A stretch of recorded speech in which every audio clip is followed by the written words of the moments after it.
Hello, and welcome to Tech and Learning Future-Proofing Your District Plan Conference. A special thank you to our sponsors Catch-On, Classcraft, FileWave, Global Teletherapy, GradeCam, Sanford Programs, and thank you to all our association partners.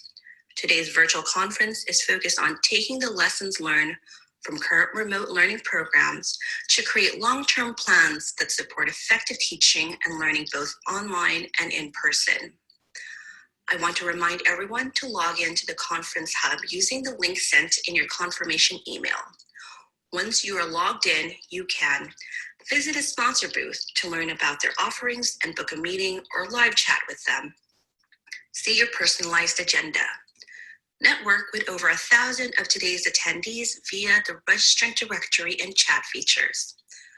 Access all of the conference resources in the download section. And win prizes. Throughout the Conference Hub, you will find several buttons to enter yourself into a passport to prizes. Please visit all the pages using the navigation bar on top of the page. Every time you find a button and fill out the form, you will earn one entry into the raffle. All entries are eligible for a series of prize drawings, only one prize per participant. You can enter once for every button you find. We will announce winners via email at the end of the conference. Before we begin, I'd like to cover a few housekeeping items. If you have any questions for the presenters during the webinars, please submit them through the Zoom chat. Please know we capture all questions and our presenters are happy to answer them as time permits. Today's slides and additional resources are available and can be accessed in the Downloads tab of the Conference Hub. We encourage you to download any resources that you may find useful. Be sure to use the conference hashtag #TLTechLive in social posts. Please join me in thanking our terrific speakers, and I also want to thank you for joining us today. Please join me in welcoming our presenter, Dr. Kecia Ray.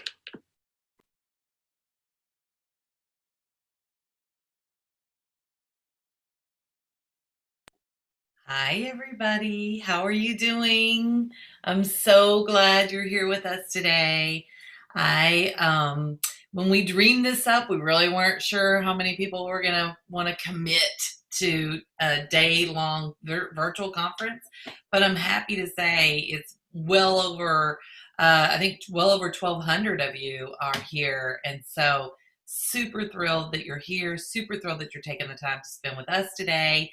And we hope we can give you a little bit of information as you begin to plan for next year. Some of you have been on my webinars or in my sessions earlier. Some of you have not. So I'll just go ahead and let the cat out of the bag. I'm having issues with PowerPoint because I'm on a Mac and my Mac doesn't like PowerPoint. So bear with me. Hopefully it'll all work beautifully this time because it may realize that I'm not giving up. So let me share my screen, and you are in the designing instruction session. And let me get my slideshow going. Excellent. Yes, it worked. Okay, my friends. So what I want to do is basically go through 5 steps that I've identified as being the 5 steps you really need to consider and pay attention to as you're setting up blended learning in your districts. These are steps that I don't want to say I dreamed them up, but when I was in Nashville, we implemented blended learning district-wide, and these were the steps that I followed. And so I just felt like it might be helpful to you to have some steps to go by as you're thinking about what you're going to be doing for next year, and it might involve some kind of a blended learning environment. I use the chat like I'm an Instagram star, so everybody should log into chat and change it from all panelists or all attendees to all panelists and attendees, and then we can all see everybody's chat, and let's just make it as interactive as possible. So without further ado, Southern Maine, I'm going to get started. So step one is really to identify an instructional model. And as I mentioned previously, with my work in Nashville, we were part of the research behind designing the blended learning framework with Michael Horn and Heather Staker. And so this is that framework.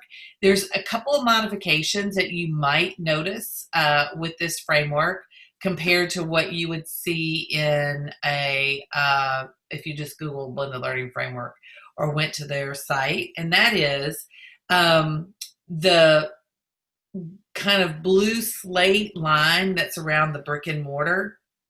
If you look at that, you can see that all the pieces in the framework that are in that slate line are what we call the hybrid pieces of the blended learning framework. So everything over there is going to involve both a face-to-face and an online component. It is important to note, and I've mentioned this, some of you have been in my earlier session, so this is going to be a repeat, but it's important to note that when the framework was developed, it was developed with the concept of extending the school day. Like, this was going to be a way that we could expose kids to more content within their school day. So it wasn't really ever designed to be the whole, the solution that we used to run overall school, although a lot of us dreamed that up. We were like, hey, that'd be awesome. But it was really more of a, how can we attend to extending the school day so that kids have access to content 24/7. And the side that is on the left of the screen is the side that mixes the face-to-face and the online pieces of blended. And you can see that those are going to be rotation models predominantly. Now, you see a bigger slate kind of circle around it, and that's where I've taken the liberty, based on the work that I've been doing with school districts since March, to add another kind of nomenclature to this framework and add 3 different distinctions to it. And that is, like I said, this wasn't ever designed to be something that we would use, like for full online, the way we're using it today. What is different is we have to pay a lot more attention to inclusive practices. We have all special populations operating in an online environment now and getting very little face-to-face time, and what face-to-face time they get is through video conference. So we have to be a lot more in tune to inclusive practices in our current state, which I'm calling enhanced hybrid, because it is face-to-face synchronous through video conferencing. So that's a little enhancement. We're not in schools having face-to-face time. It's a virtualization of face-to-face time. And it's inclusive of all students all the time. So that's also different. In our previous format, we would have had an inclusion, maybe push-in teacher or something like that. And that whole framework is a little bit different now. And we really have to think through what the construct of that is going to look like going into the fall, and how you're going to do your co-teaching arrangements in a virtual environment. It also is responsive. So you've got to think about cultural responsiveness. You have to think about social emotional learning responsiveness. There's a whole lot of elements that we really have to be very, very responsive to, including our parents and what their needs are and how we attend to them, or our families.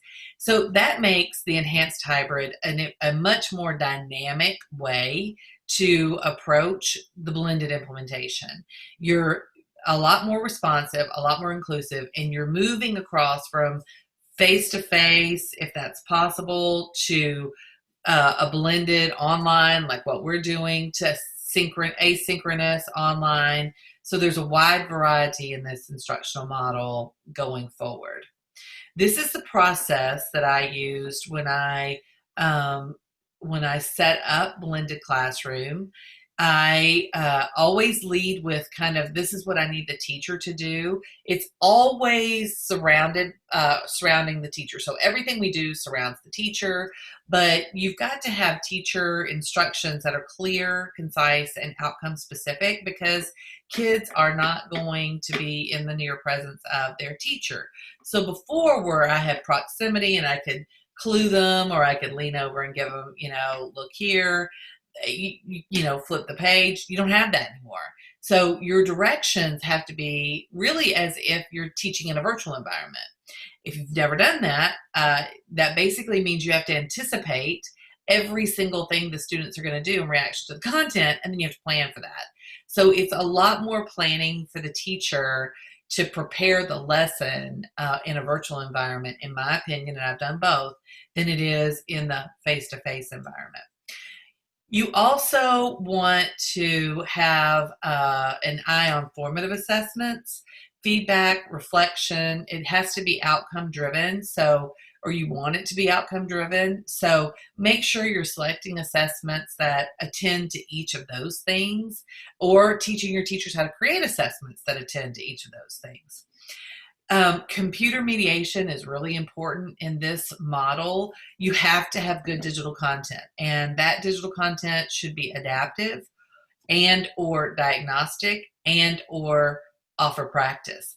And ideally, it will have all three of those things in order to be like primo digital content. So the way that you look at digital content is super important in this process. And then flexible learning, space, time, place. So you've got to think about how you're encountering learning, the times that you're encountering learning, the place. Is it synchronous like we are? Is it asynchronous? Are we coming together in a physical environment? And then how you're designing the instruction accordingly. So all of this is what I like to call the blended learning process. No great instruction is great unless we have the student voice represented, right?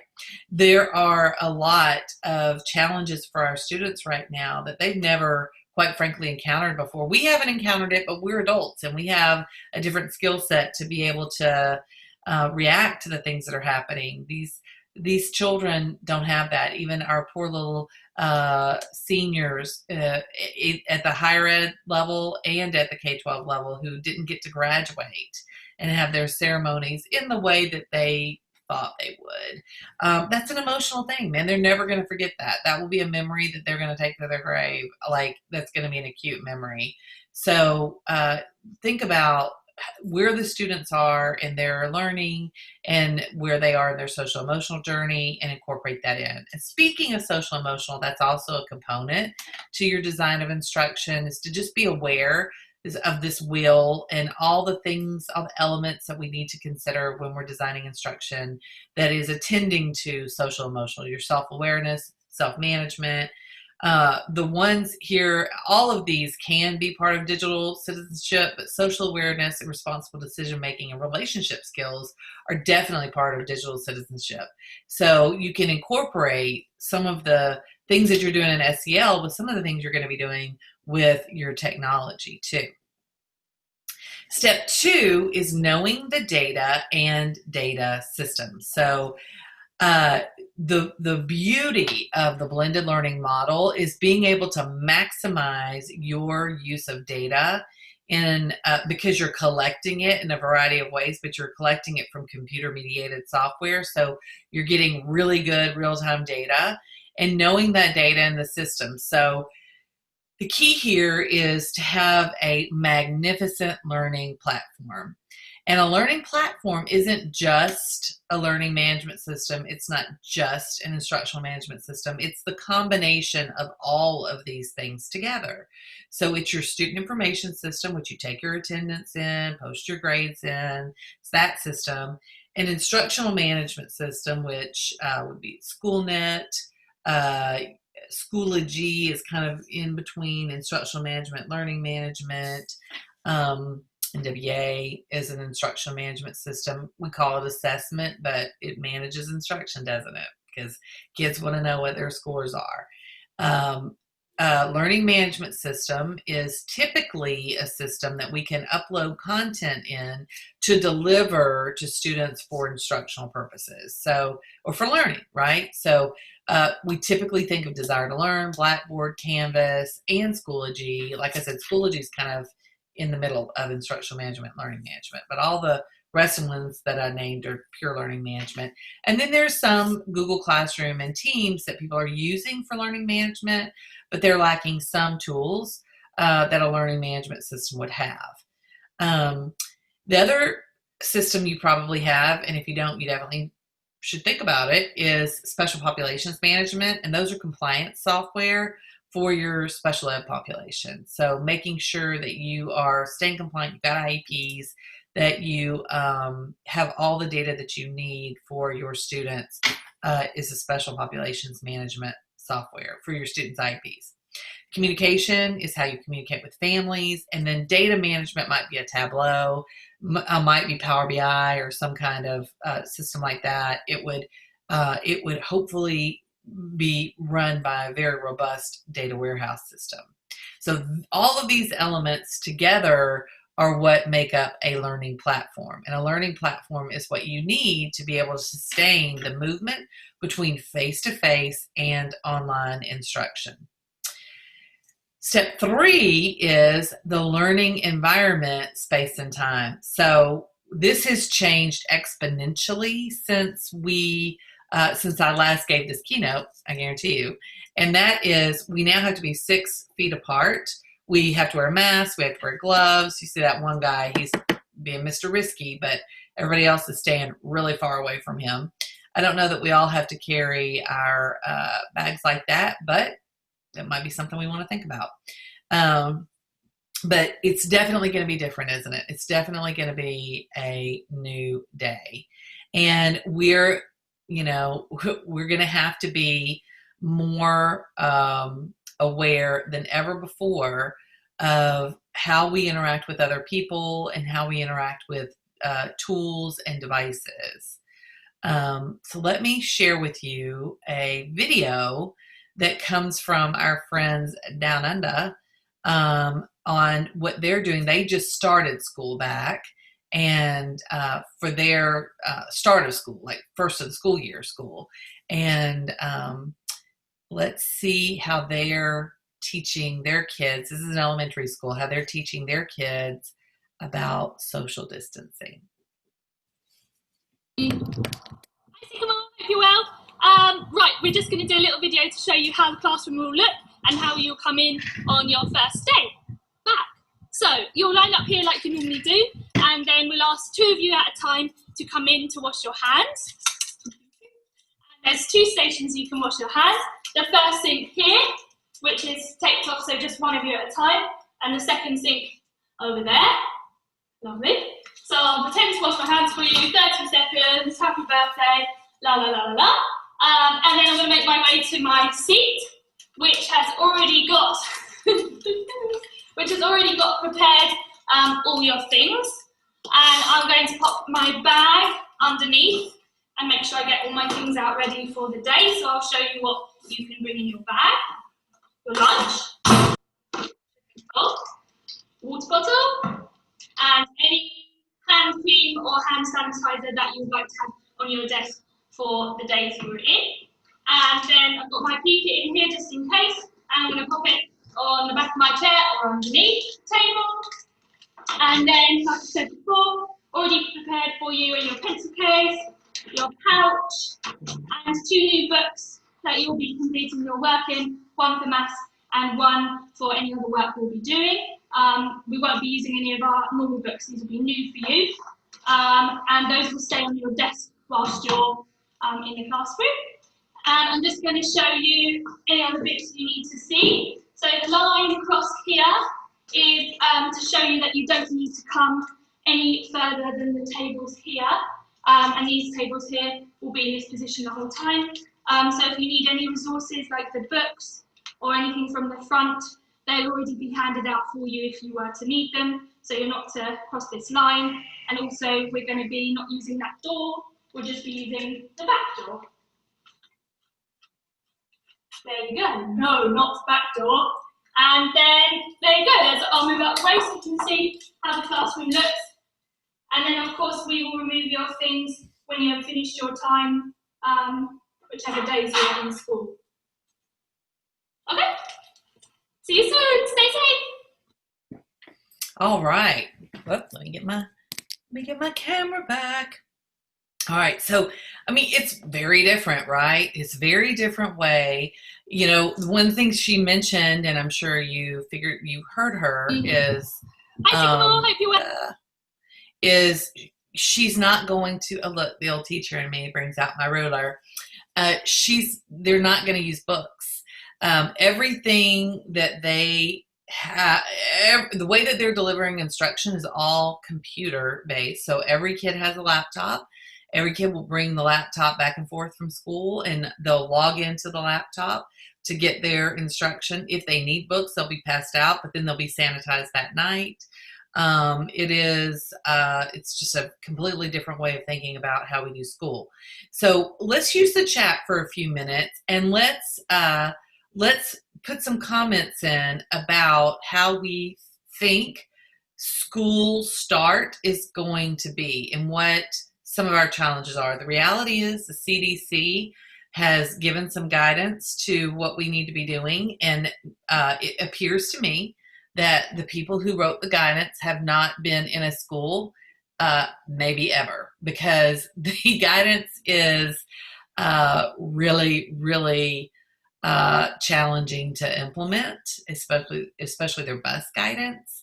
And we're really going to have to think about how we adhere to that and figure out how we're going to bring kids back. So this particular classroom is in China. Those are called sneeze guards that are wrapped around the students. You also see hand sanitizer on desks and kids in masks. So, and that is the norm. And they think that, some of my friends who are superintendents are bringing back, they're getting masks with the logos of the schools so that everybody can have those. The reality is this is going to be very, very different than anything we've ever done before. The other reality is that everybody in the entire world is having to grapple with this. So it's not unique to the US. It's not unique to Saudi Arabia. It's not unique to the Philippines. That all those people are actually involved in this conference today. God bless them, because the time zones have to be killer for them. But we are the adults in the equation, and we have to help there be some normalcy for our kids. That's the name of the game, is to construct learning environments and to construct learning,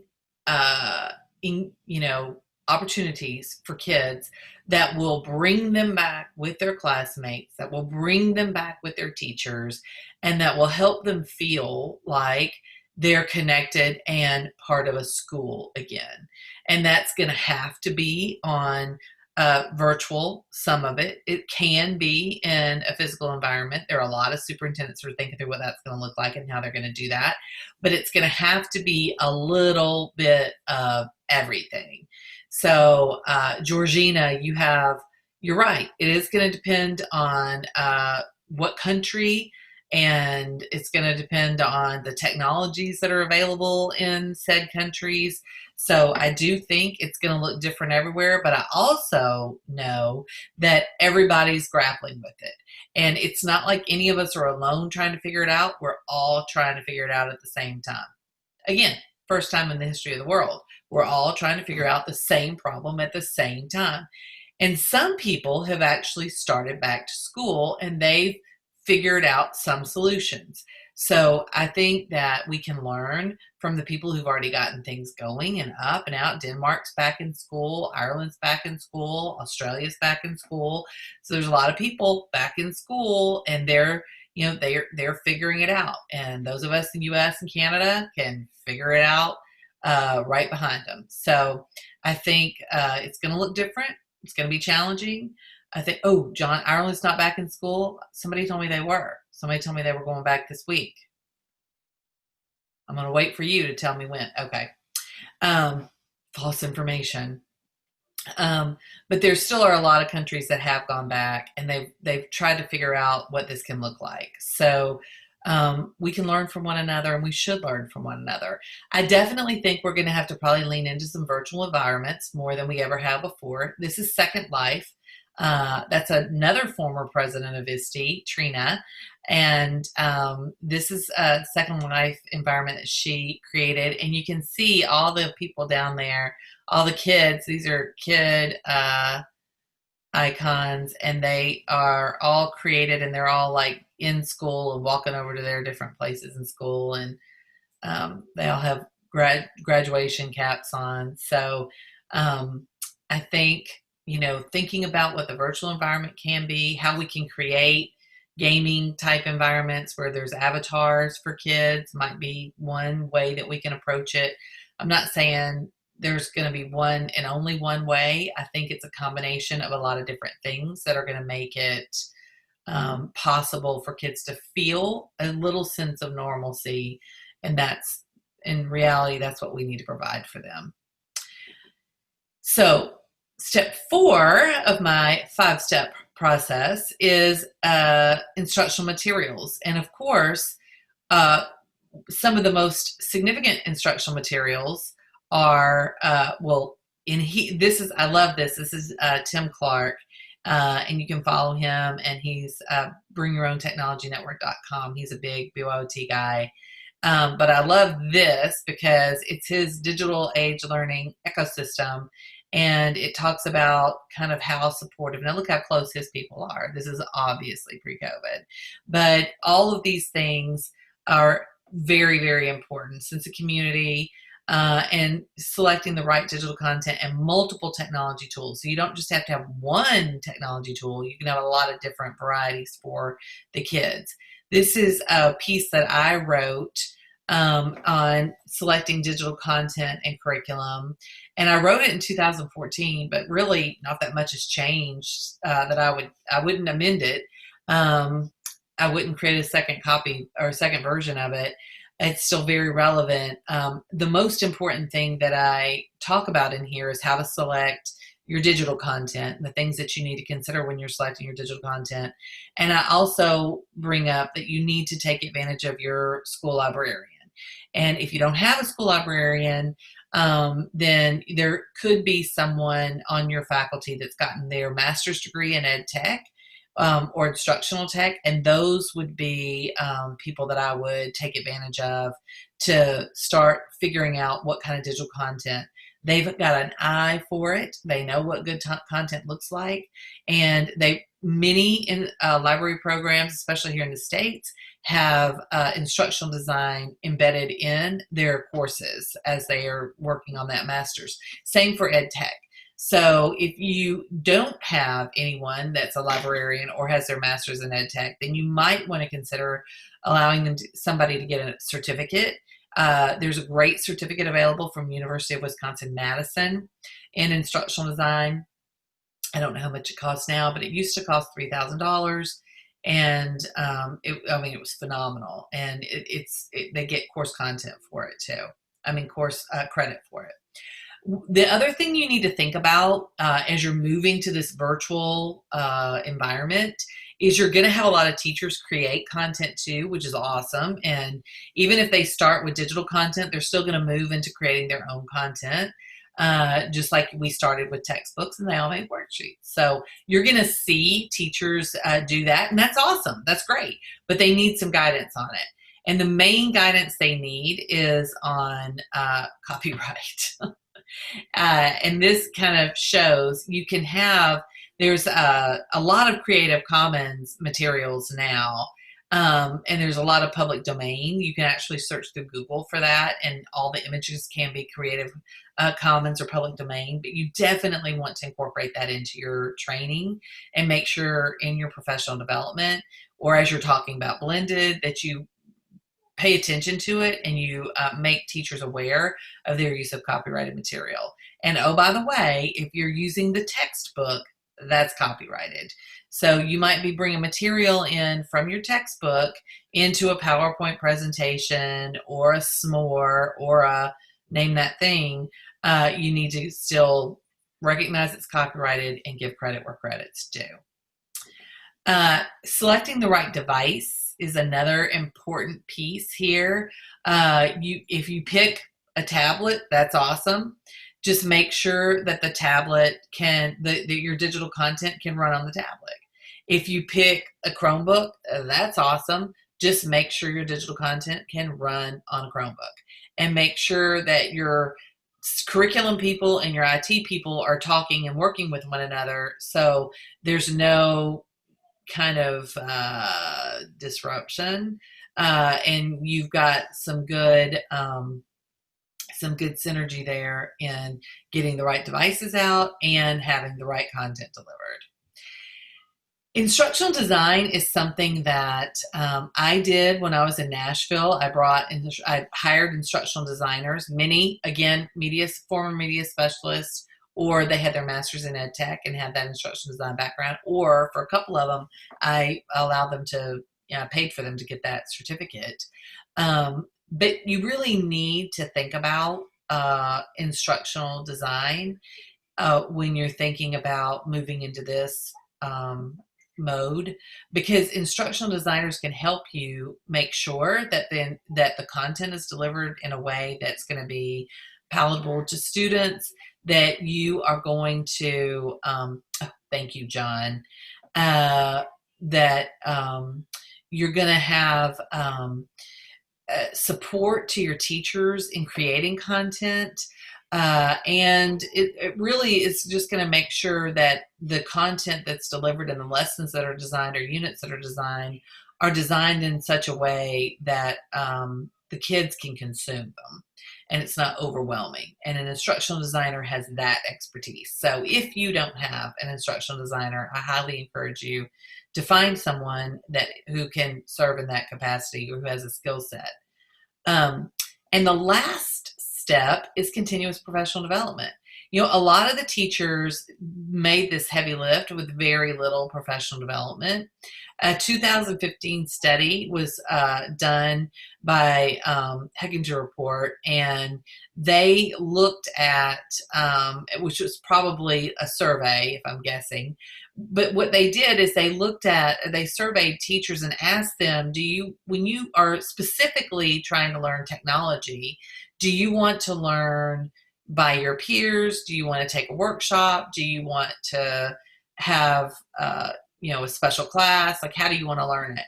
And 90% want to learn from their peers. They want their peers to teach them how to do it. So if you have those superstar teachers who are really getting this and designing, off the chain, then hook them up, connect them to other teachers, let them see that what they're doing is really making an impact on the faculty, and get them engaged with other teachers in such a way that they can influence them and teach them some of their tips and tricks. You really need to model what you expect the teachers to do in their virtual classrooms and face-to-face classrooms in your professional development. I know everybody knows that, but it's really hard to do in these kinds of environments if you don't have the system to deliver online or even video conferencing professional development. So think about what those systems need to be. MyPLN's a good one. You can do it through a learning management system, but find some way that you can have courses designed and available to your faculty, and then try to set up whatever blended model. And, my preference is to move across all the models, but whatever model you pick and whatever models you implement, represent those in your professional development too, so teachers can see what the expectations are for their instruction. So I think, oh my goodness, okay, so I can't tell how to say that name, but most universities, I would love to say that most universities have that. That would thrill my soul, but a lot of universities are killing their ed tech programs and trying to make them part of the masters in teaching, masters of arts in teaching, and having some ed tech. I know of at least 10 universities that have discontinued their ed tech degrees and just incorporated it in. So if you have a university, or if you know of a university that has the program, then put it in the chat so people will know how to find it, because they're becoming, sadly, fewer and farther between. University of Wisconsin-Madison and Trevecca University are two that I personally know the faculties. Oh, and Trina's, Texas A&M. I personally know the folks at the program, and they're amazing. And I guess Johns Hopkins, since I was faculty there for a while, and they are amazing too. They have a degree as well. So thank you for putting all that in. So anybody have any questions that you want to stick in the chat and ask? I've probably got 5 minutes for questions, and then I'm going to show a little video that is going to entice you into some other opportunities over the summer. Any questions? Who has some ideas about what they might be doing in the fall, or has thought through that? Or who is, kind of what's your fall status that you know of? Allison, Jody, Christy, what's your fall status? You have a plan? Okay. Does it involve, I know some of you might not be able to share it, but just generically, do you think you're going to have kids coming back to school? Do you think you're going to do, I know a lot of people are saying we want to do maybe 10 kids in a room max. I saw somebody put in the chat 12 kids in the room. Yeah, one-to-one, taking home devices. Yeah. Oh, that's good. Kids coming every other day and online. Excellent. I tell you, the state that you might want to check out, 2 states. One, the state of Georgia. I don't know who is on here from the state of Georgia, but the state of Georgia probably has some of the most progressive school districts for implementing blended learning in a way that they can transition from school to home seamlessly. And they actually get credit for digital learning days, DLDs, they call them. And when I say get credit, they get credit for attendance, for participating in a digital learning day. And teachers, kids are taking stuff to school. Taking their schoolwork home, and teachers are counting attendance based on logins and etc. And they're absolutely counting it as a academic day, and I love that. And then the state of Tennessee has, we do have, and I worked on it with the state, an evaluation for online educators. If you are a state person, a state department, and you need to think about, or you want to think about, how do we evaluate the teachers who are teaching in these environments, then you can email me, and I've got the rubric, and I've got the guidance for that. But the state of Tennessee has definitely worked, we worked for a year putting together in a task force what the guidance would be for that. And it's pretty good guidance, and it would definitely work today. Chris says, how would you advise teachers to support students who turn in work in Google Classroom without actually doing the work? Well, I'll tell you, I have I've created virtual schools, and I've taught in virtual online universities.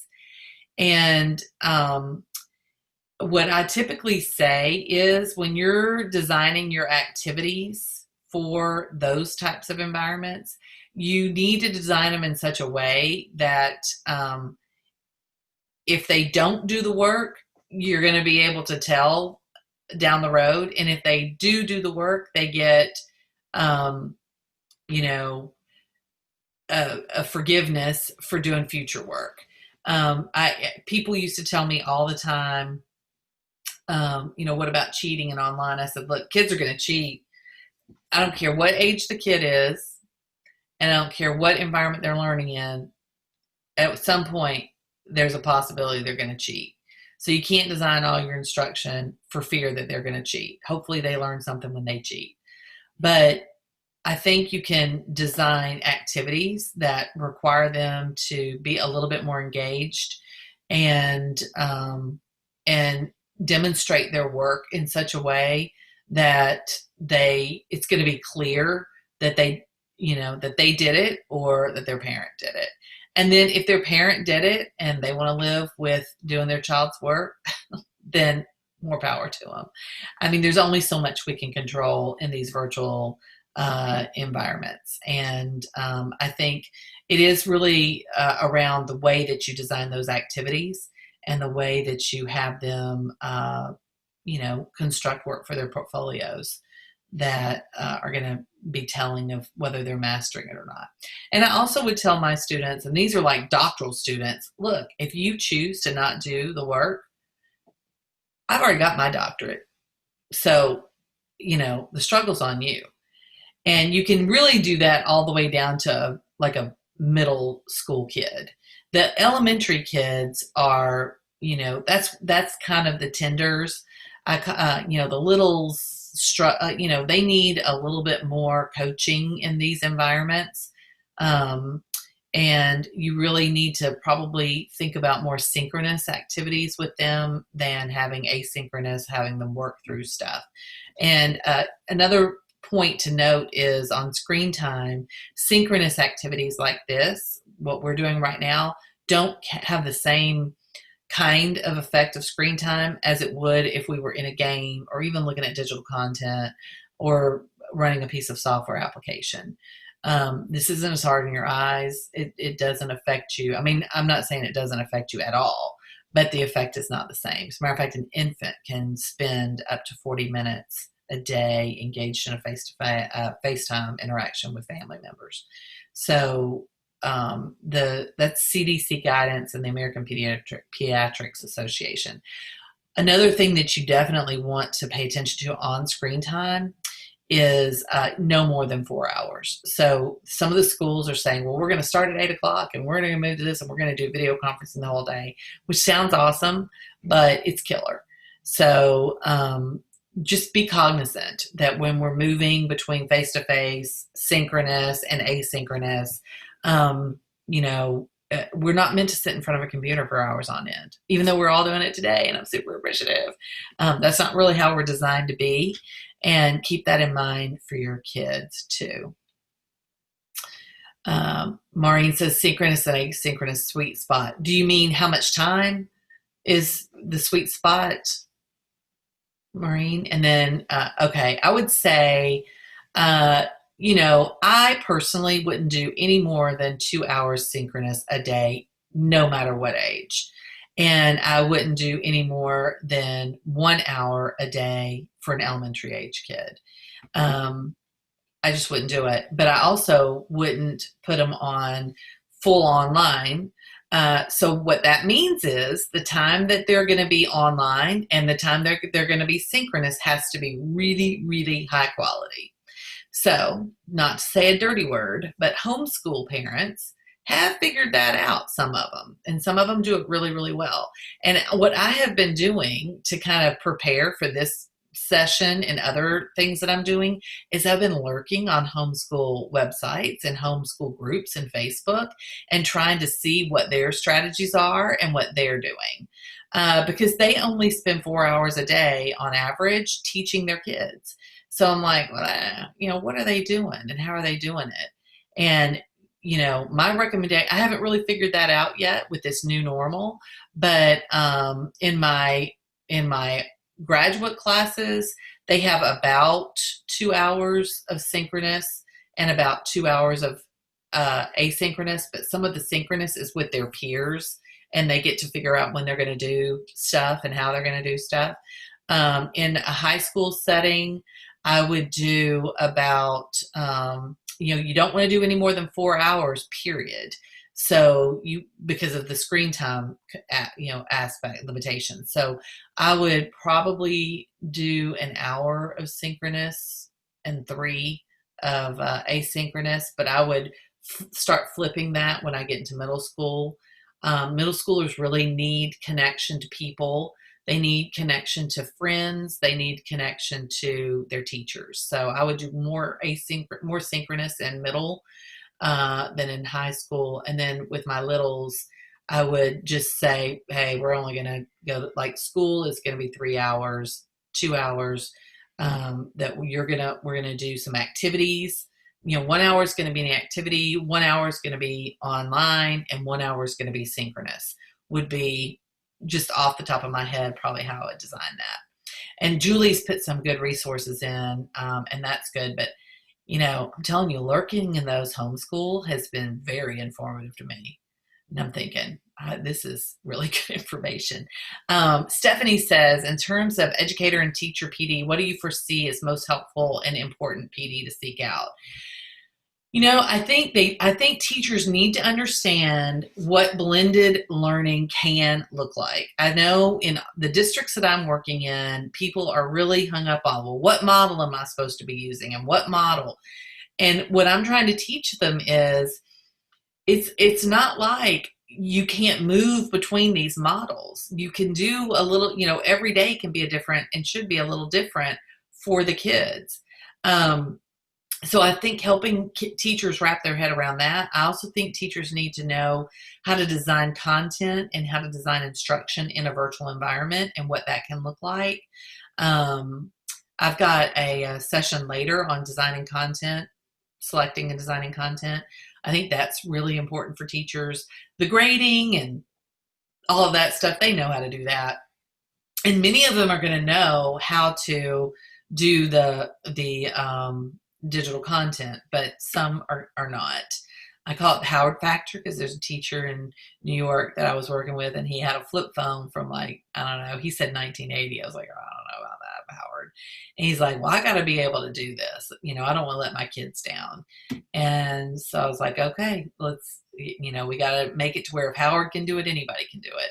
So I do think you need to think about all the different levels of teachers that you have and all the skill sets that they have and try to match them up. I think social emotional support for teachers is super important right now too. Everybody's at their breaking point. Give them some flex time. Set up co-teaching. I used to team teach and I loved it. I think this is a time to do that too. Brandon asks, outline on synchronous and, oh, okay, Brandon, I'll do that homework and I'll try to put something out. Maria, would you mind taking that note for me so that I can create that little recommendation and put that out as a thing? I'm going to use Canva, make it really pretty for y'all. And I can find, I've got a whole session that I'm doing on research. There really is not a ton out there right now, as you can imagine. This is all kind of new, right? We did synchronous. There's a lot in higher ed, but there's not that much in K-12 because we've had the physical environment, right? So I will do that, Brandon. I will do that for you because I want to make a difference in your day today. Because you've made a difference in mine for showing up. So let me show you a video of a friend. This is contact information for me. So if you want to get in touch with me, this is how you do it. And that's my website. And I'll make sure that I put what Brandon's asked me for there. And I'll also put some of these presentations up there too. So you can go back to that and you can get them from Tech and Learning too. And if you don't know it, I used to be president of ISTE, and Richard Claude is a dear friend of mine. He actually was at the U.S. Department of Ed when I was taking over school district, so he helped me there too. And he has a special invitation for you. So I'm going to let Richard talk, and then Marie is going to take over and get us to our next station. Thanks so much, everybody. Oh, my website is k20connect.net, Tiffany. Hi, my name is Richard Collada. I am the CEO of ISTE. Kecia, thank you for giving me the opportunity to join you today and for this great event, and really glad that everybody is able to be here. And also thanks for giving me just a minute to share with you a preview of coming attractions, something cool that we are doing at ISTE. For those of you who maybe don't know what ISTE is, we are a nonprofit organization, and our goal is, and has been for 40 years, is to help teachers use technology more effectively for teaching and learning. And so we do that in a variety of different ways. We have a certification program, we do events, we have a whole variety of resources that we provide. But as we have been talking to school leaders, to district leaders, to teachers, one of the things we heard over and over again was we did heroic efforts to transition to using technology for teaching and learning in a very short amount of time. And that got us through to the end of this school year. But as we look towards the fall, in almost every case, there's still some form of blended learning, even possibly online learning, and a whole variety of ways that technology is going to continue to be used for the foreseeable future. And one of the things that we've heard is that the quick getting up to speed, while it was helpful for the moment that we were in, as we think about long term, there's a greater level of depth that we need around this. We need to know how to do better collaboration in virtual spaces. We need to know how to do assessment that's authentic and awesome and not just multiple choice or uploading worksheets, right? We need to know how to handle special populations, students with special needs, English language learners in a virtual space. So at ISTE, we're creating what we're calling the Summer Learning Academy. And the Summer Learning Academy is a great opportunity for 2 weeks over the summer, starting in July, for teachers to come together and participate in 4 mini courses that are 2 hours each, and then listen to a whole bunch of the experts in learning with technology that we've curated, that we've pulled together from around the world, and then also have a chance to share best practices with all of the other educators going through this cohort. So it's a great experience, and would love to have you be able to join us this summer. It starts in July, and you can find out more information about it by going to summerlearningacademy.iste.org. And if you go there, you'll see some of our experts, you'll see more information about the courses, and you'll be able to register right there. So thanks again for having me join you for this great event, and really looking forward to seeing you and your colleagues and your friends on ISTE for our Summer Learning Academy coming up. Thanks so much.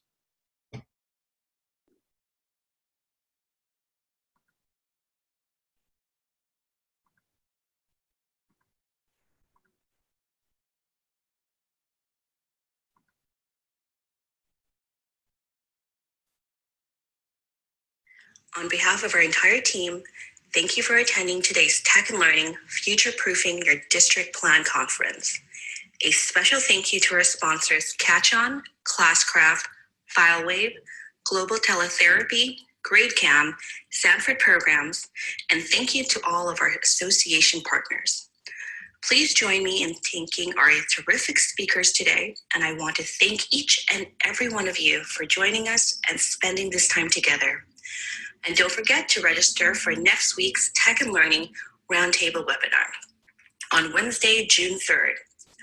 Join Dr. Kecia Ray as she speaks with district leaders about the security issues related to online learning, a school plan for next year, such as keeping data private, cybersecurity concerns, and monitoring online activity to make sure students are safe and content is appropriate.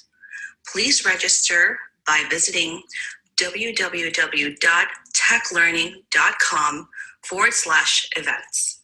We look forward to getting together with you all again in person soon. Until then, stay safe and healthy.